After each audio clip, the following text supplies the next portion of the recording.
Bismillahirrahmanirrahim. Assalamualaikum warahmatullahi wabarakatuh.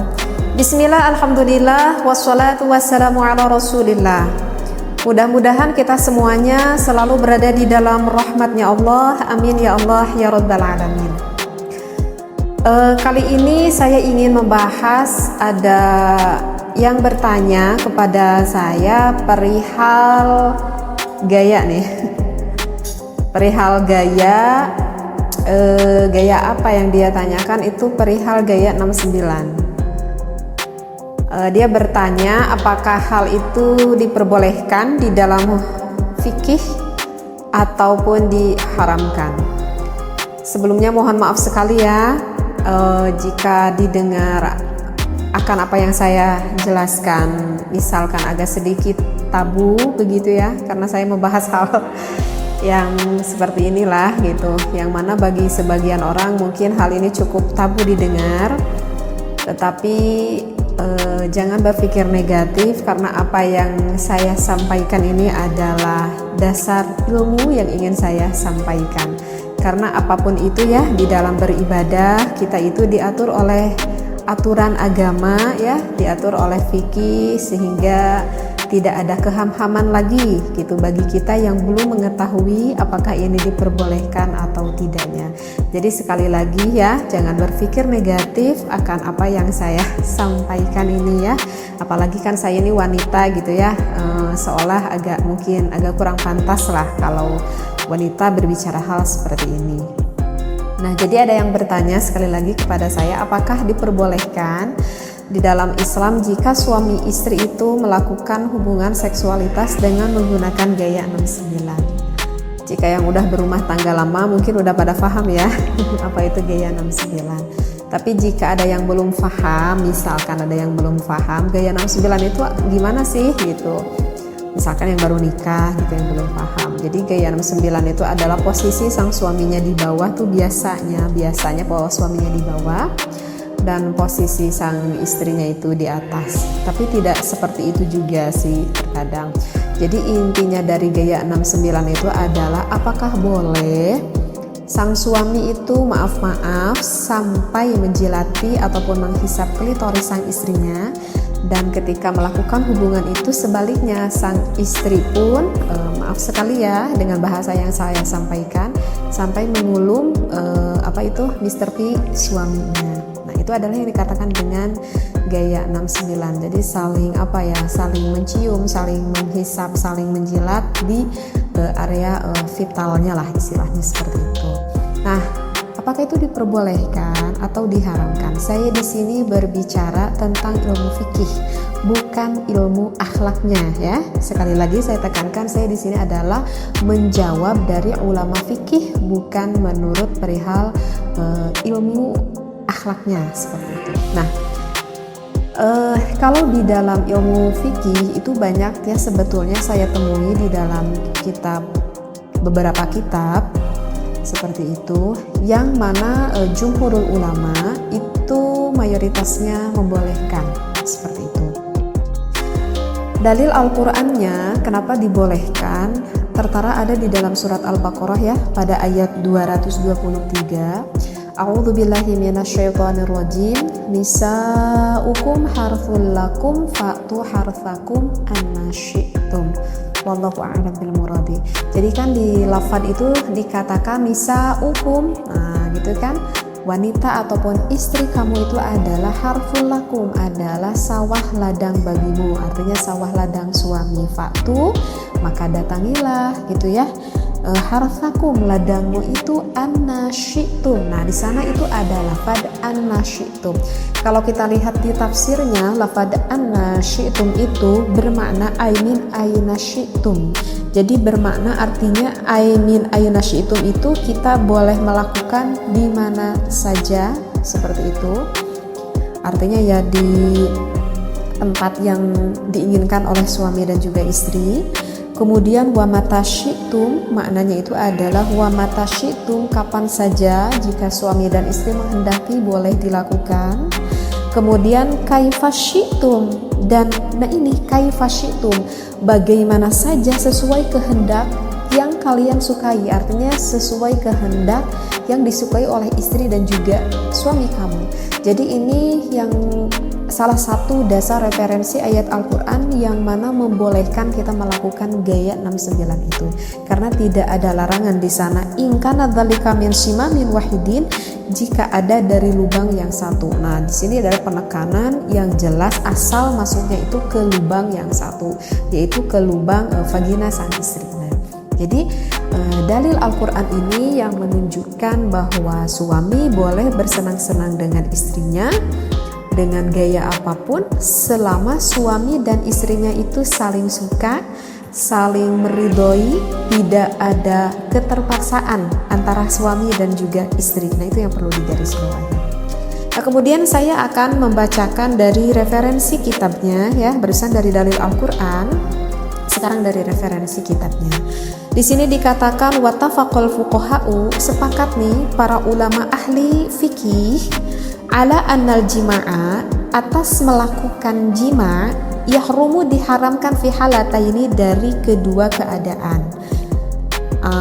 Ada dua hal yang gak boleh dilakukan berhubungan intim, itu adalah fid duburi, jika suami memasukkan ke lubang belakang ataupun lubang duburnya, wafil haidi, ataupun memasukkan milik suami kepada istrinya ketika istrinya itu sedang berada di dalam keadaan haid.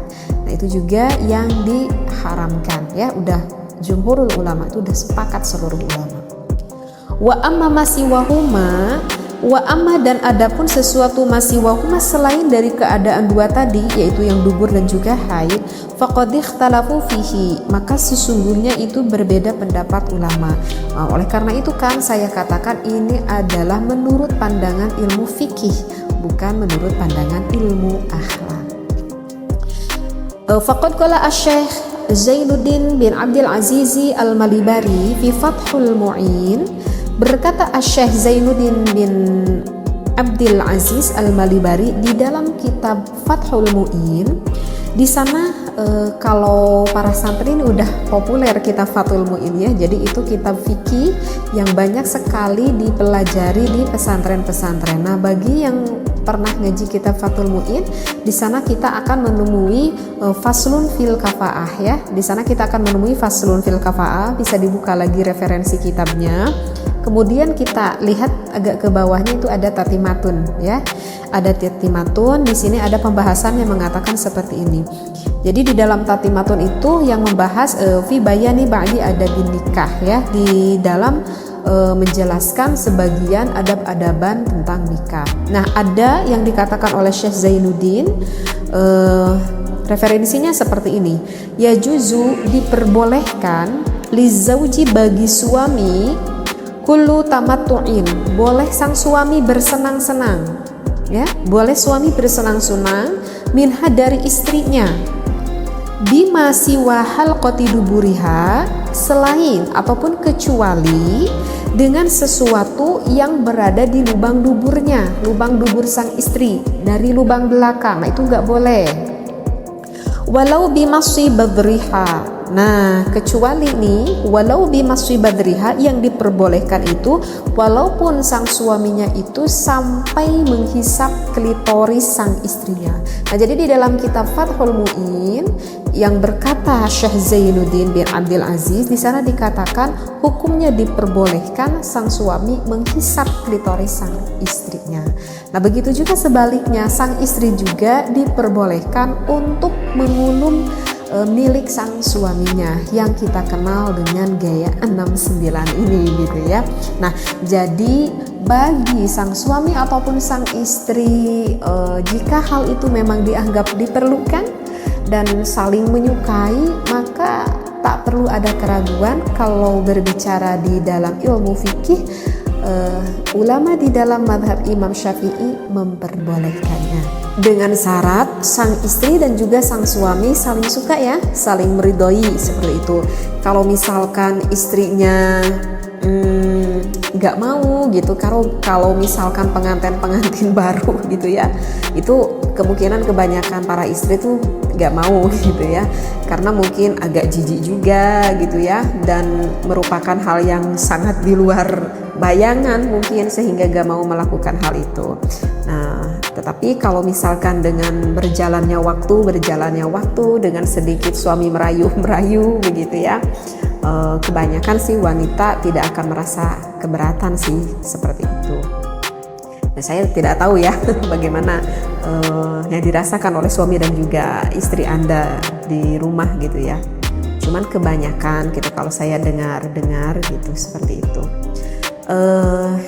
Cuman sih yang perlu diingat ya, di dalam berbagai gaya gitu ya, di dalam berbagai gaya ini sih sebetulnya ya memang tak perlu diajarkan juga ya. Maksudnya tak perlu diajarkan karena dengan instingnya nanti suami istri juga sih akan memahami deh apa yang dia inginkan sebetulnya.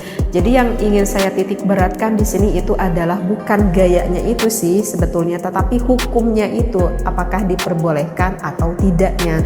Jadi yang ingin saya sampaikan bukan gayanya tetapi hukumnya. Nah, kalau bertanya hukumnya di dalam fikih ya diperbolehkan.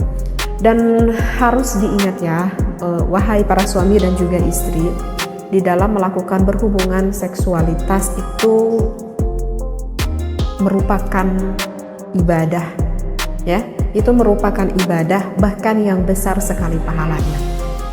Jangan dikira ini bukan ibadah, ini adalah suatu ibadah yang besar sekali pahalanya dan banyak sekali kemanfaatannya. Yang namanya ibadah pasti itu akan diawali dengan yang baik, akan diakhiri dengan yang baik, dan dilakukannya pun dengan yang baik pula. Kenapa saya berkata seperti ini? Udah saya terangkan barusan ya, bahwa untuk gaya-gaya hal seperti ini sebetulnya tidak perlu diajarkan gitu ya. Artinya yang baik ini adalah jangan sampai kita mengetahui akan posisi ini, gaya ini dari sesuatu yang diharamkan oleh Allah. Misalkan nih, biar takut ada yang gak paham, misalkan pasangan suami istri mengetahui hal ini itu bukan dari instingnya ataupun bukan dari keinginan sang istrinya misalkan, tetapi hal itu diketahui oleh suaminya itu misalkan maaf ya, itu dikarenakan sang suaminya itu sebelumnya itu melihat dulu film porn gitu ya. Paham ya maksudnya film porn? Jadi kalau misalkan sang suami mengetahui ini dari film porn, berarti kan yang dia ketahuinya itu bukan dari hal yang positif. Artinya yang dia ketahui itu dari hal yang negatif. Maka itu tidak akan menjadikan sebuah ilmu. Dan apakah akan mendapatkan efek negatifnya? Iya, akan mendapatkan efek negatifnya. Karena terkadang ada yang bertanya juga kepada saya itu seperti ini, apakah boleh nih bagi suami istri karena agar menambah ilmu, dia berniatnya baik nih, ingin menambah ilmu, bagaimana sih gaya-gaya gitu ya, ataupun dia ingin mendapatkan gairah seksualitas dari sang suami dan sang istrinya, tapi aku lihatnya sama istri kok bareng-bareng gitu kayak kata suaminya. Apakah itu diperbolehkan atau tidak?